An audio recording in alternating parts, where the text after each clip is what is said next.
Hi, Teri here from Stamping Magic. Welcome back to my channel. Today's project is this pretty card. I've used the Garden Grandeur stamp set together with the delicate edges dies to create this beautiful panel fronted card. So, let's get started. These are all the measurements you need for all the elements required to create this project. So if you're interested in reproducing it, take a screenshot so you can refer to it later. This is the Garden Grandeur stamp set, and it's a host stamp set. And that means it's only available for purchase with host rewards. You can find details about this at the back of the catalogues.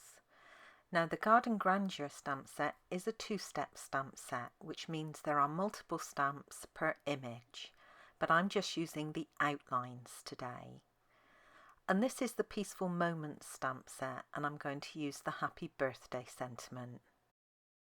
This basic white mat will go on the front of the card.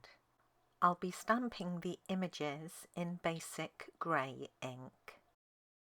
I've used the new Stampin Up masking paper to create masks for some of my flowers and leaves. Now, when you get this paper, you stamp on the whiter side and cut out your image. And when you cut it out either on the outline or you remove the outline as you cut it. And the white piece is sticky backed. So you just peel off the backing and then you can use the mask on your project. I'm keeping the masks in with my stamps on a sheet of acetate.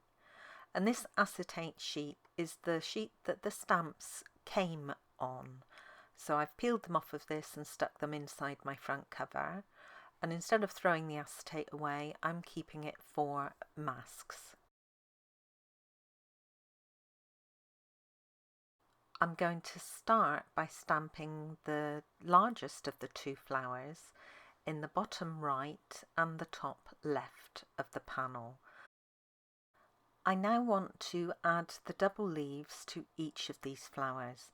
Now I don't need to mask these off because I'm lining up the stem of the leaves with the outline of each of the flowers. I'm now going to add a single leaf to each of the double leaves just to fill out a bit of this white space.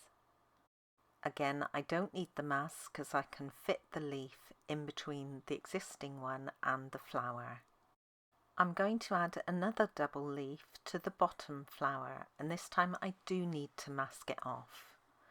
Now, because the masks have been cut smaller than the image, you can easily place them and you won't end up with a blank space in between the leaves and the flower. And using a mask makes it look like the leaves are coming from behind the flower. Next, I'm going to stamp the buds, and I'm going to do that on each of the flowers, but I need to mask off that little leaf first of all. And these masks are reusable for a number of times. I'll keep using it till there's no sticky left. I want to fill in some of the remaining white space with the smaller flower image. So I'm stamping this 3 times. And then I'm going to stamp one of the little buds just once. The rest of the white space can be filled in with leaves.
I'm using Memento Tuxedo black ink to stamp the sentiment onto a scrap of basic white card.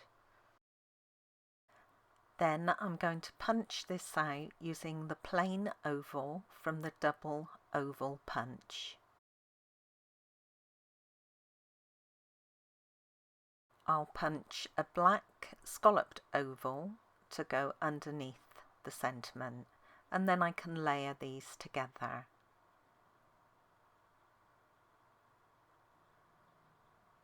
I'm also adding dimensionals onto the reverse. I have a piece of basic black card here, and I've added some of our adhesive sheet to the reverse. Now this is a double-sided adhesive. It has backing paper on each side. You peel one side and stick it onto your cardstock, then you die cut it, then you can peel away the remaining backing paper and stick it on your project. It's perfect for intricate dies like the delicate edges. You don't have to faff about with wet glue, you can just peel and stick. Now this is the die I'm using today. I've cut my black card to the same length as the width of the die, and I should be able to cut 2 pieces of this die across the width of the card. For A4 users, this length is just about the length of your normal card, so you shouldn't need to trim hardly anything off. But if you're an 8.5 by 11 inch user, your card length is 5.5 inches, so you will have to trim this when you add it to the front of your card, and it's up to you where you do that. Now when you die cut this, you want to leave a border of black showing, just 1/8 of an inch or something like that, and this is where you'll adhere it to the back of your stamped panel.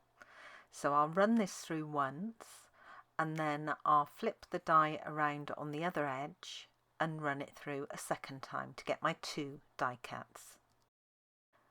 And once you've die cut both pieces, you want to make sure all the little bits are pushed out from the intricate design.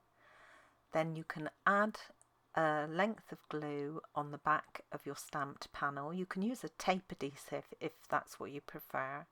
And then you can position your edge strip, then repeat for the other side, making sure that the little black border that's showing underneath the edgelet is even all the way down and on each side. And then if you've got any little bits sticking up, you can just trim them away.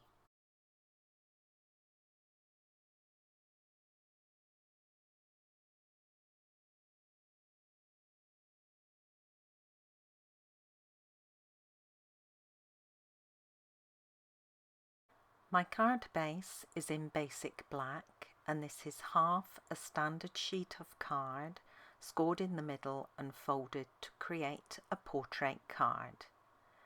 For inside the card I have a basic white mat, and then I'm using some of the Flirty Flamingo 6-inch designer series paper from the Brights pack on top of it. Now this design on the paper is actually retired, but it's very similar to one of the new designs we have in the newer packs. Then for the front of the card I have a large mat of the paper. I've got my panel and my sentiment.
I'm going to finish off the card with some of our basic rhinestones, but I'm colouring them first of all with the dark Flirty Flamingo Blends marker. Now this dries almost instantly, but you want to put a couple of layers on it. I'm using 2 of the larger rhinestones and 2 of the smaller. The larger ones I'm going to place on the flowers and the smaller ones on my sentiment mat.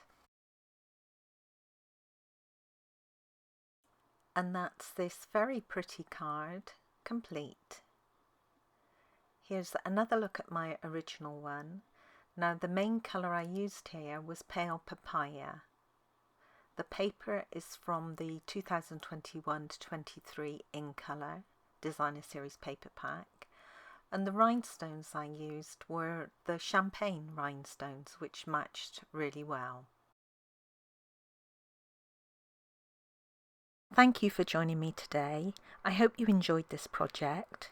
If you did, please give it a thumbs up and don't forget to subscribe and hit that notifications bell so you don't miss out on any future videos. Bye for now.